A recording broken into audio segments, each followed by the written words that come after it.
Hey guys, welcome back to another episode of Learn Tarot with me. We're going to do one of our favorite cards today. We're going to do the Lovers. Oh my gosh. Are you guys excited? I'm excited about doing the Lovers. Okay, so let's jump right into it. Oh, the Lovers. Spicy. Okay, so starting out with the astrology behind the Lovers card. This one is Gemini, and the element is air, and the planet is Mercury. In the upright, she is a yes. So, one of the things that I learned about the Lovers card that surprised me, because I think it can be kind of deceptive, because it says lovers, right? It doesn't mean that this is like your forever person. It can, okay? But what it really means is choice. So, it can also mean strong partnerships and soulmates, which is what we all have wanted this card to mean because we love it and she's beautiful, right? But it also represents choices, harmony, divine alignment, temptation of the heart, and possibly something to be sacrificed. So, this card, one of the things that I saw whenever I was researching it is it could represent Eros, which is like the god of, like, not the god of love. It is the god of love. Basically like Cupid. Okay, we all know who Cupid is. But anyways, in like Greek mythology, it was like Eros. Falling for Psyche, the goddess of the soul. Okay, so love and the soul, soulmate. Ooh, okay, very cool. And whenever it says that it represents a choice, I thought it was interesting because in a lot of the tarot cards, they depict Adam and Eve. I don't have any tarot decks out here that show Adam and Eve for the Lovers, but I've seen some where Adam and Eve are naked, or like both of the lovers are naked. I feel like all of them are in a lot of these. They're not wearing any clothes, but in this one they are. But I think that it's like the apple of like giving us a choice. Okay.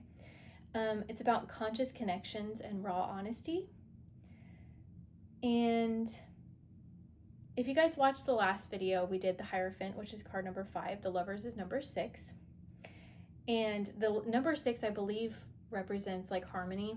I may be wrong about that, so people who know more about numerology, please put it down below. But I think 6 is harmony. But after the indoctrination of the Hierophant from the last card, now it's time to choose your values and beliefs. So with the Hierophant, we learned that it's about values and beliefs, traditions, knowledge, things like that. Now the Lovers comes in and is like, okay, choose what you want. Choose what aligns for you. Choose the life that aligns for you. And consider all consequences before acting. So there was a quote and I didn't write it down. And I'm sad that I didn't write it down. There was something that I read about this, but well, I'm gonna botch it, so I'm not even gonna try. But basically, when the Lovers card shows up, it means that there's a choice presented in front of you. And the only way I've remembered this is literally from repetition, because to me, the Lovers would not mean a choice, except if you're in a situation where you're like choosing between partners, right? Like that would be the only time, or choosing between yourself and your partner or whatever. But really it was just kind of memorizing it. But I read somewhere that it was saying like looking at your partner or your potential partner, the person you're interested in, your person of interest, and choosing, is that the life that I want for myself? Like, does that align with my values? Does that align with my belief systems? Does that align with me? Does that align with the life I want to create? That's what the Lovers is. It's a choice. Now, if it's in reverse, it means that there's a need for self-love. So maybe you're being a little bit hard on yourself. Disharmony, imbalance, misalignment of values, break in communication, manipulation, codependency. So, basically, in reverse, something's up. Something is off, and a decision needs to be made. And self-love needs to be taken. And maybe it's a time to choose to step back and prioritize yourself and your own needs. Maybe it means that this person isn't for you, but not always. I think it really is about using the wisdom from the Hierophant and all the other cards from before, because as you guys know, we are following the Fool's journey through the major arcana. And the Fool is at this point where they're having to make a choice and decide which path to take. And so choosing the one that makes the most sense.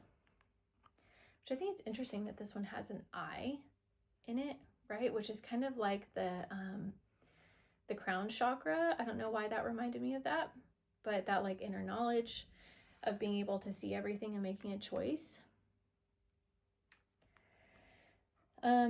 But I think we all love seeing the Lover's card come out in a tarot reading. There's definitely some soulmate stuff happening. Oh. Okay, look, y'all. The tattoo on her arm from Eros, from Cupid. At the end of the day, Eros is the one who would choose love, right? Like he would choose who would be in love. That's what Cupid does. He would fly around and just like shoot people with love, right? That was a choice as well. So kind of interesting.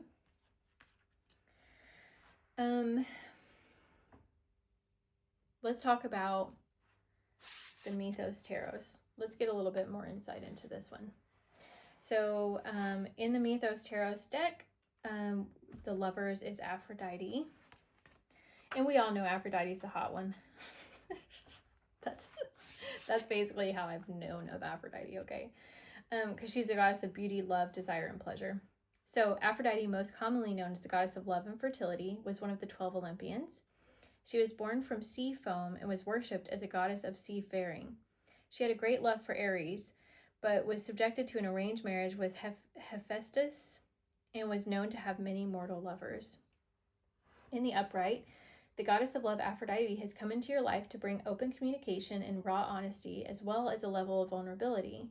Her presence provides a pathway for you to open your heart to closest loved ones and share your truest feelings in a mutual and powerful way, strengthening your bonds. While this card traditionally signifies a beautiful, shining connection, it can also represent a close friend or family relationship. Ways to empower each other will engender confidence and strength. Aphrodite also represents choice, as the strongest bonds occur when you remember to choose love and from the way in which you cultivate it.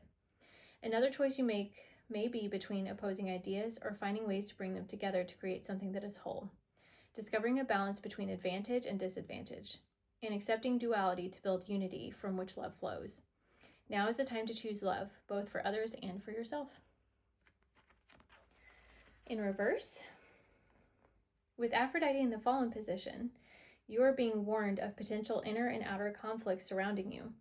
Reflect on your personal values and your belief system to make sure they are aligned with your highest good. Your romantic or platonic relationships may be out of sync, incurring feelings that can't be shared or mutual.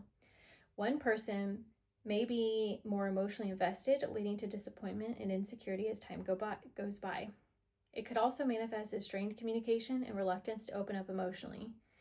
These are the cornerstones to finding balance once again. So find ways to open up channels of communication and participate in honest discussions about emotions.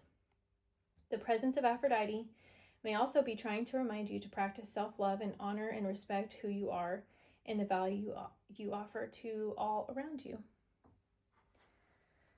So, choosing love, choosing which path to take. You've hit a fork in the road.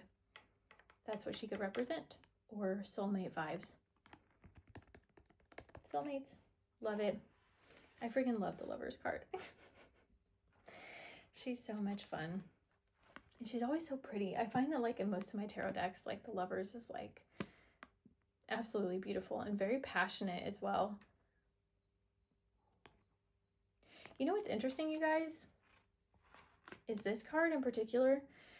It's like he's like invisible and she's not, and she's choosing that. Not the invisibility. That's not what I'm thinking, but I'm thinking more like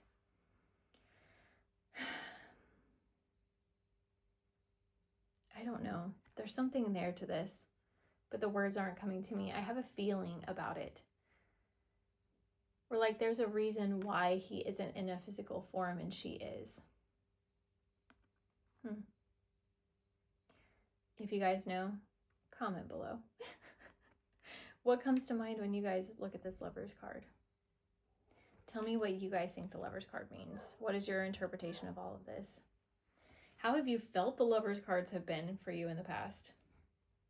Whenever you've had readings done for you, whether you've done your own readings, please share it with me. And let's connect some of the dots.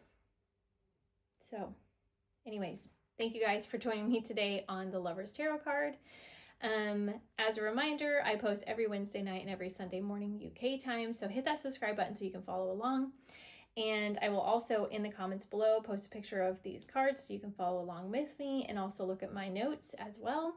And starting at the end of March, early April-ish time frame, I am going to start doing pick a card readings. So you guys definitely want to follow along so that you can kind of see what major themes are happening in your life. Anyways, they will be general readings, of course, so just a heads up, but I will see you guys next time. Bye.